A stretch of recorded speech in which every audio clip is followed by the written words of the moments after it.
কাকান, just a minute. তোর সঙ্গে একটু কথা ছিল, তুই বেরোচ্ছিস? একটু কাজ ছিল। কি বলবি বল। না ঠিক আছে, তুই ঘুরে আয়, তারপর বলছি।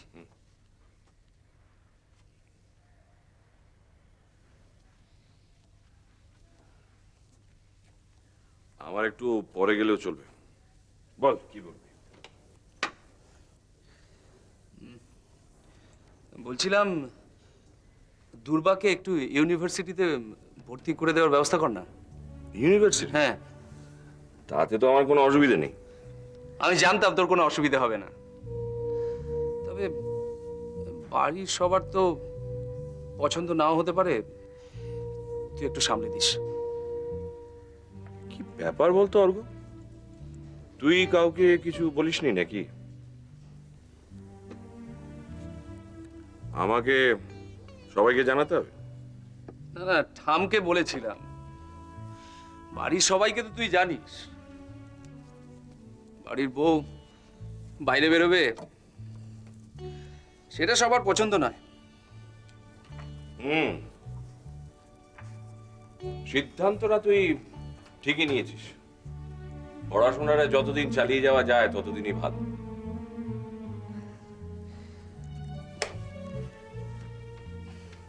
কাকান, আরেকটা ব্যাপারে তোকে বলছি, কাকাইয়ের ব্যাপারে তোকে মা কিছু বলেছে? বড় বৌদি? হ্যাঁ। না, কিছু বলেনি তো। তুই একটু ট্যাক্টফুলি জেনে নেওয়ার চেষ্টা কর না যে গন্ডগোলটা কোথায়। কি দরকার অর্ঘ? আমি কারোর ব্যাপারে কখনো কোনোদিন ইন্টারফেয়ার করিনি। কেউ আমার ব্যাপারে নাক গলাক, এটা আমার পছন্দ নয়। আর এই কথাটা আমি তোকে বহুবার বলেছি। দেখ, আমি আমি সবটা জেনেই তোকে বলছি। আমার মনে হয় বিজন দত্তর ভাইজির সঙ্গে কাকাইয়ের একটা রিলেশন হতে চলেছে। কার ভাইজির সঙ্গে? বিজন দত্তর ভাইজি। বিজন দত্তের ভাইজি? মন্দ কি? এ তো সুখবর। হবু মন্ত্রীর ভাইজি জামাই। তোর আশিস দার তো স্ট্যাটাস বেড়ে যাবে রে। না না, ব্যাপারটা এতটা হালকা করে নিস না। দাদান জানে, রেগে একেবারে আগুন। এটা নিয়ে যদি বাড়াবাড়ি হয় দেখবি চেঁচামেচি করছে, সেটা মোটেই ডিজারেবল না। দেখ অর্ঘ, একটা কথা আমার মনের মধ্যে বহুদিন ধরে ঘুরপাক খাচ্ছে। আমি আমি কাউকে কখনো বলিনি, আজ তোকে বলছি। কি কথা?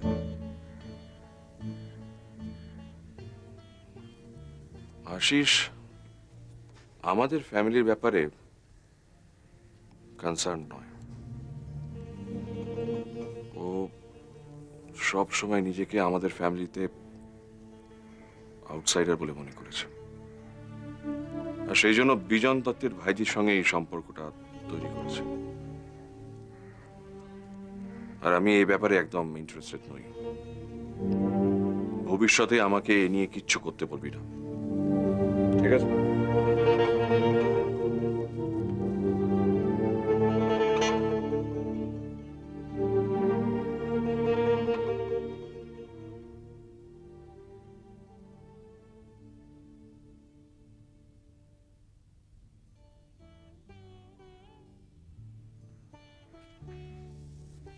এ কি, আপনি এখনো ঘুমাননি?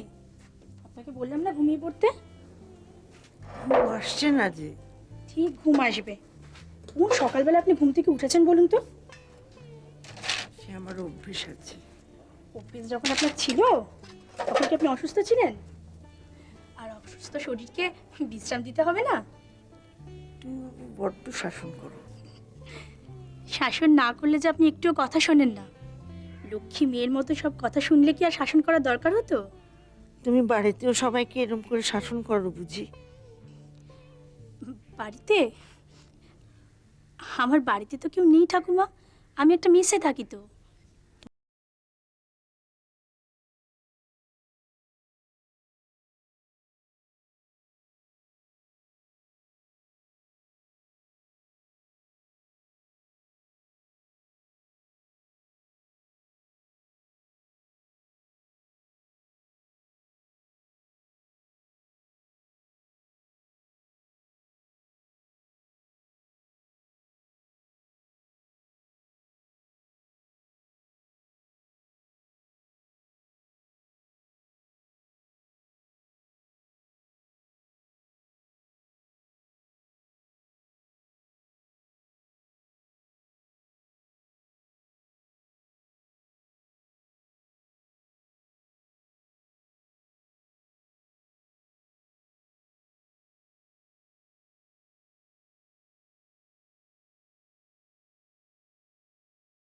করতে ইচ্ছে করে না। শুধু শুধু অন্যের সংসারে ভিড় করে কি লাভ বলুন? হ্যাঁ তাই।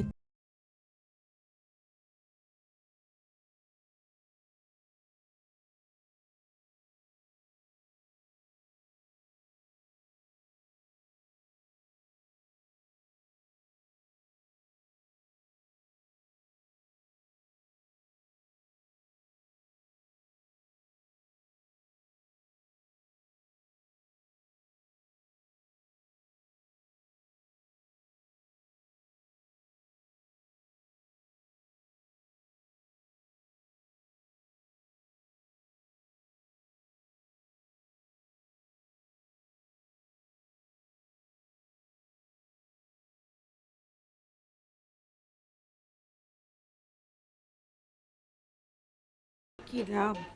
ওষুধ তো আপনাকে খেতেই হবে। এই যে কিছুদিন আগে পর্যন্ত আপনার কোনো চৈতন্য ছিল না, এখন কি সুন্দর আপনি কথা বলতে পারছেন, বসতে পারছেন।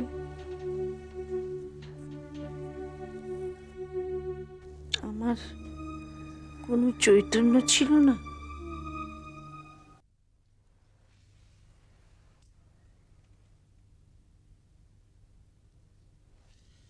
মা ডেকেছো কেন বলো?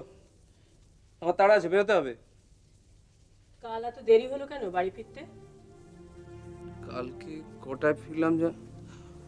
ও হ্যাঁ, কালকে 10টা বেজে গেছিল।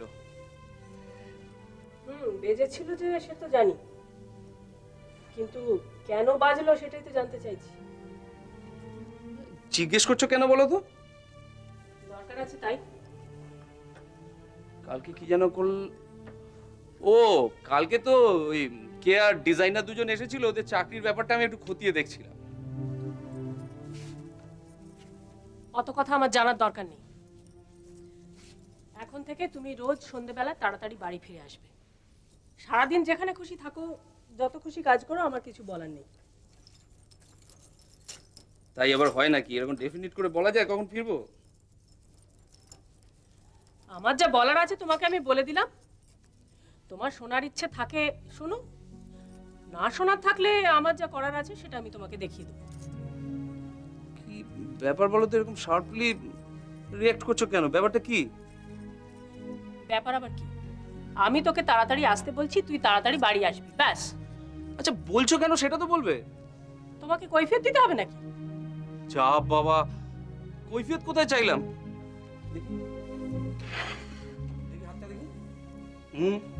তোমার নিশ্চয়ই শরীর খারাপ হয়েছে। তোকে যা জিজ্ঞেস করছি তার উত্তর দিচ্ছিস না কেন?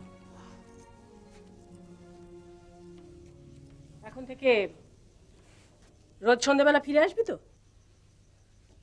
আচ্ছা মা, এটা কখনো বলা যায়? আমি কোন দিন দেরি হয়ে যাবে হয়তো না, আমি ডেফিনিট করে বলতে পারছি না। তোর খুব টাকার দরকার হয়ে পড়েছে? বাপ ঠাকুরদা যা রেখে গেছে তাতে বুঝি তোমার চলছে না, তাই টাকা রোজগার করবার জন্য একেবারে উঠে পড়ে লেগেছো? মা, এটা এটা সবাই করছে, সবাই, ইভেন টাটা বিড়লা পর্যন্ত। আমি তো তুচ্ছ। তোমার এত পাকামির কোনো কথা আমি শুনতে চাই না। একটা মেয়েকে বিয়ে করে বাড়িতে নিয়ে এসেছো, তার সমস্ত দায়িত্ব তোমার, তার কথা তোমাকেই ভাবতে হবে। ছেলে মানুষ মেয়ে রোজ সন্ধ্যেবেলা জানলার দিকে তাকিয়ে বসে থাকে, আমার মোটেই ভাল লাগে না। যা বাবা, ছিল রুমাল হয়ে গেল বেড়াল। হচ্ছিল আমার কাজের কথা, এর মধ্যে ওর কথা আসছে কোত্থেকে? খোকা, আমি তোকে সন্ধ্যেবেলা বাড়ি ফিরতে বলেছি, তুই ফিরে আসবি। এখন থেকে আমি যেন প্রত্যেকদিন সন্ধ্যেবেলা তোমাকে বাড়িতে দেখতে পাই। যদি অন্যরকম কিছু হয় তাহলে কিন্তু তুমুল কাণ্ড হবে, আমি বলে রাখলাম।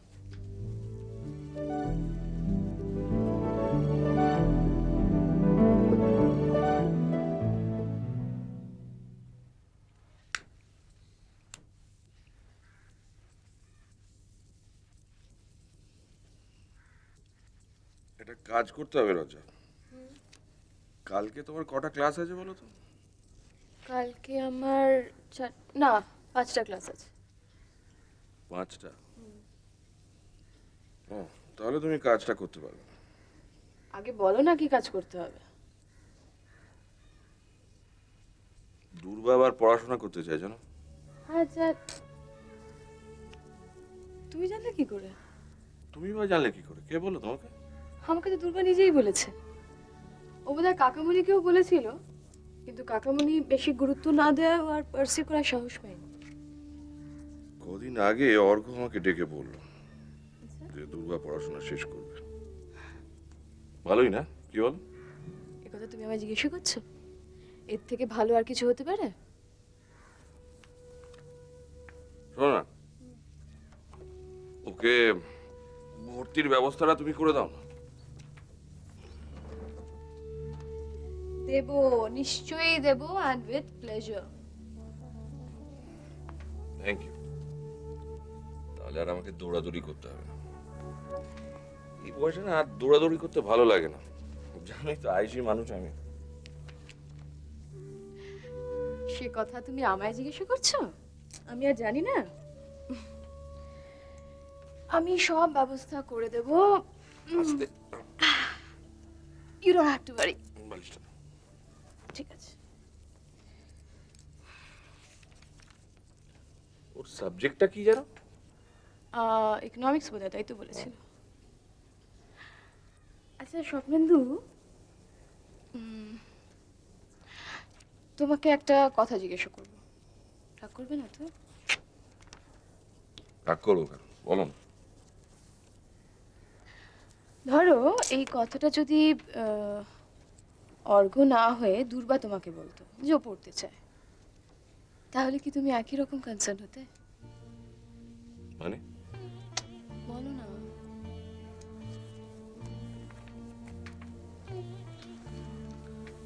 তার আগে বলো তো, এই কথাটা তুমি কেন জিজ্ঞাসা করছো?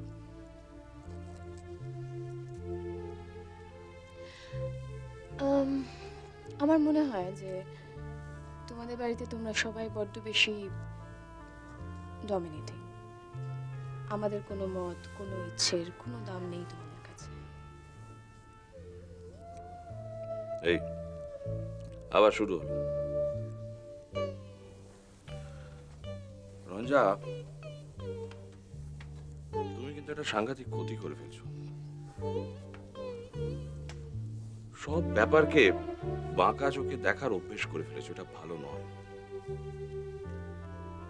তুমি কিন্তু আমার প্রশ্নটা এড়িয়ে গেলে স্বপ্নেন্দু। তুমি বলতে পারলে না যে দুর্বা যদি তোমাকে বলতো তুমি একই রকম কনসার্ন হতে।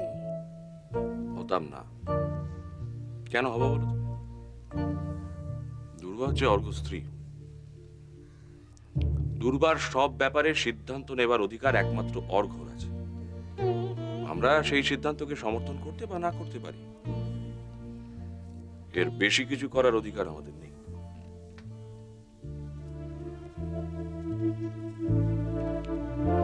খুব ইন্টেলিজেন্টলি কিন্তু আপনি আমার কথাটা এড়িয়ে গেলেন প্রফেসর নাইরি।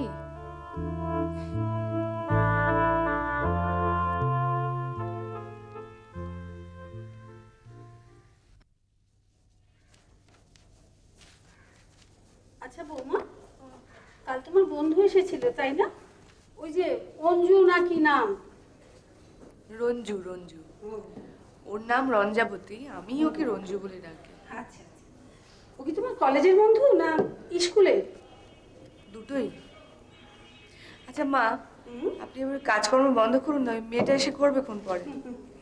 একটু এগিয়ে রাখছি আর কি, আসলে শরীরটাকে তো চালাতে হবে নাকি। আচ্ছা বৌমা, তোমার ওই বন্ধুটি তো শুনি খুব বড় ঘরের বউ, তাহলে ও চাকরি করে কেন গো? চাকরিও বিয়ের আগে থেকেই করতো, বিদ্যে বুদ্ধি আছে, চাকরিটা ছাড়েনি আর কি। তা ঠিক, চাকরি ছাড়লে তো এত স্বাধীনভাবে ঘোরাফেরা করতে পারতো না, তখন শ্বশুর শাশুড়ির অনুমতি নিতে হতো, আর তাহলে তো রোজ রোজ তোমাকে এভাবে দেখতে আসতেও পারতো না, কি বলো? ও ছিল বলে এতদিন বেঁচে রইলাম, তাহলে কবেই মরে যেতাম, আপনাকেও এত খাটতে হতো না। এসব কি অলক্ষণে কথা বৌমা, মরবে কেন? ভগবান যাকে যতদিন আয়ু দিয়ে পাঠিয়েছেন ততদিন তো সে বাঁচবে, মরবো এমনি বললেই হলো। রঞ্জু, ওর ডাক্তার ভাসুর, ওরা এত করছে, সে আর কি বলবো আপনাকে। আচ্ছা বৌমা, তোমার বন্ধুটির তো অনেকদিন বিয়ে হয়েছে, ওর ছেলেপুলে হয়নি? না, ওর রিসার্চ এখনো শেষ হয়নি তো। কি শেষ হয়নি? রিসার্চ পড়াশোনাই বলতে পারেন। বাবা, এত লেখাপড়া শিখেছে, তোমাদের কি স্বর্গলাভ হবে সেটা তোমরাই বোঝো বাপু। দেখো, ছেলেপুলে মানুষ করতে হবে, তারপরে সংসারে 5টা কাজও করতে হবে। জানেন মা, বিদেশে কিন্তু একদম অন্যরকম নিয়ম। এ ধরুন হাজব্যান্ড ওয়াইফ সংসারের কাজ ভাগাভাগি করে করে। মানে ওয়াইফ যদি ঘর মুছে বাসন মাজে, তাহলে কিন্তু হাজব্যান্ড কাপড় কাচবে, রান্না করবে। উমা, এ আবার সংসার হলো নাকি? তাহলে তো ওদেশে স্বামীদের চাকর করে রাখা হয়, বলো? তার মানে এদেশে বউদের চাকর করে রাখা হয়। চাকর তো বলবো না, চাকরানি। তুমি থামো তো বৌমা, মেয়ে হয়ে জন্মালে সংসারের জোয়াল তাকে কাঁধে ঠেলতেই হয়, এটাই মেয়েদের কাজ, বুঝলে? তাতে আপত্তি করলে কখনো চলবে? নাকি স্বামীকে এক গাদা বাসন মাজতে বসিয়ে দিলেই সবাই শুনে নেবে কথাটা? কি যে বলো না, তাহলে কি সংসার করা বলে নাকি? ভাগ্যিস আপনি ওদেশে জন্মাননি, মেয়েরা তাহলে আপনাকে এক ঘরে করে দিত। মাথায় থাক মা তোমাদের বিদেশ। বাবা, তোমার শ্বশুরকে এক গাদা বাসন মাজতে বসিয়েছি, কল্পনা করলেও আমার পাপ হবে। আচ্ছা মা, আপনি যে সারাক্ষণ দাঁড়িয়ে দাঁড়িয়ে কাজ করেন, আপনার কোমরে ব্যথা হলে কে দেখবে আপনাকে? না না, ওসব কিচ্ছু হবে না, বুঝেছো? এখন তো দিনকাল পাল্টে গেছে। শোনো না, আমার বিয়ের পর যখন প্রথম শ্বশুরবাড়িতে এলাম, তখন রাত্রি 10টা পর্যন্ত আমার শাশুড়ি একটু বসার অনুমতিও দিতেন না, বুঝলে? তাই তো বলছি, এখন একটু বিশ্রাম করুন।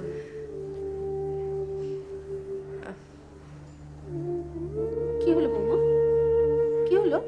শরীরটা খুব খারাপ লাগছে মা। হ্যাঁ, সে কি? কি হয়েছে মা? আমাকে বলো। হ্যাঁ, যন্ত্রণা হচ্ছে?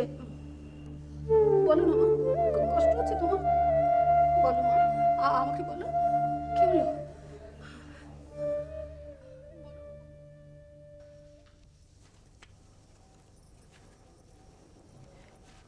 মেজো কাকা? ও তুমি বৌমা? হ্যাঁ, আমি মেজো কাকা। কি ব্যাপার, তুমি তো এ ঘরে বড় একটা আসো না, কিছু বলবে? হ্যাঁ, না মানে আমি তো মাঝে মাঝেই আসি মেজো কাকির সঙ্গে গল্প করতে, কিন্তু আপনি সবসময় থাকেন না। তাই? বলো, কি বলবে বলো। ইয়ে, ছোটদা নেই না, আমি ভেবেছিলাম ছোটদা হয়তো আছে, ওর কাছেই এসে। ছোটদা মানে সবু? হ্যাঁ। তাকে তুমি পাচ্ছ কোথায়? এসে অব্দি সে যে কোথায় কোথায় ঘুরে বেড়াচ্ছে কে জানে। না, আমাকে ছোটদা বলেছিল যে বকফুল ভাজা খাওয়াতে, আমি তো কি কি কি খাওয়াতে বলেছিল?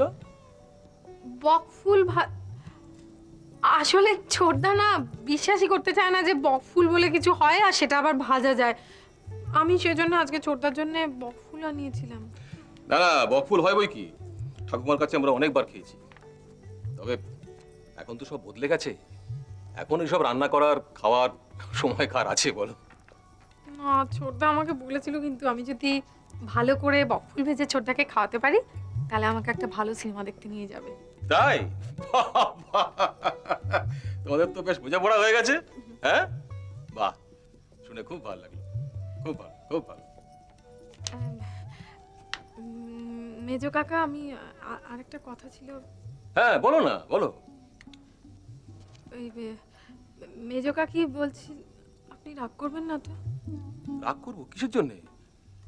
তুমি কি এমন বলবে আমি রাগ করবো?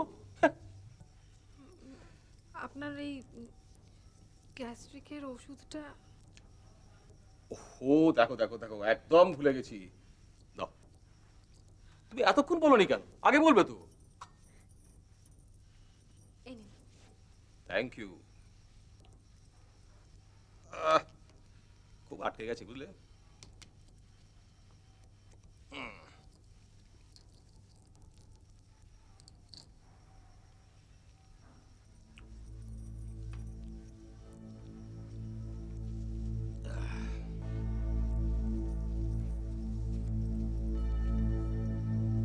আমার কথাটা কানে গেল না? ঠাম্মামকে পাঠিয়ে দাও। দিচ্ছি, ওষুধটা তাহলে এখানেই রেখে যাচ্ছি। নো,